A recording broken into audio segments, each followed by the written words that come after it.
të folurit tuaj të jetë me hir, i ndrequr me klip, që të dini si duhet i përgjigjeni gjithë secilit. Apostulli Paul krijoi një listë me disa nga dhuratat shpirtërore në letrat e tij.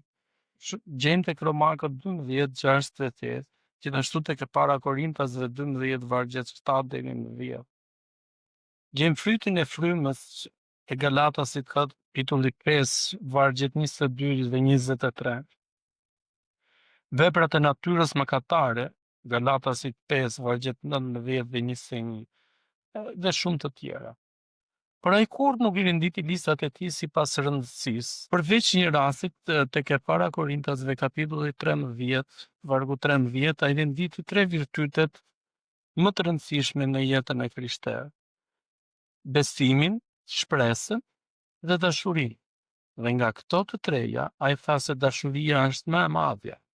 Askund nuk është dashuria më e rëndësishme se sa në fjalët që u themi të tjerëve. Bibla flet qartë për fuqinë e fjalës. Fjalët e Huta kapitulli 18 vargu 21 thotë se fjalët tona kanë fuqinë e jetës dhe vdekjes. Apostulli Jakob paralajmëroi lexuesit e tij për fuqinë e fjalës dhe sa e lehtë është të jesh me dy mendje kur bëhet fjalë për fjalët tona. Nga e njëjta gojë del bekimi dhe mallkimi. Vëllezërit e mi, nuk duhet të jesh të kështu. Jakobi kapitulli 3 vargu 10. Nëse dashuria është vërtyti më i madh, sigurisht që fjalët tona duhet të thuhen me dashuri në çdo kohë. Kërkoni mënyra sot për të thënë fjalë që pasqyrojnë dashurinë e Zotit.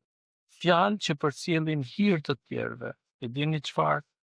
Fjalët tona zbulojnë edhe mendimet tona.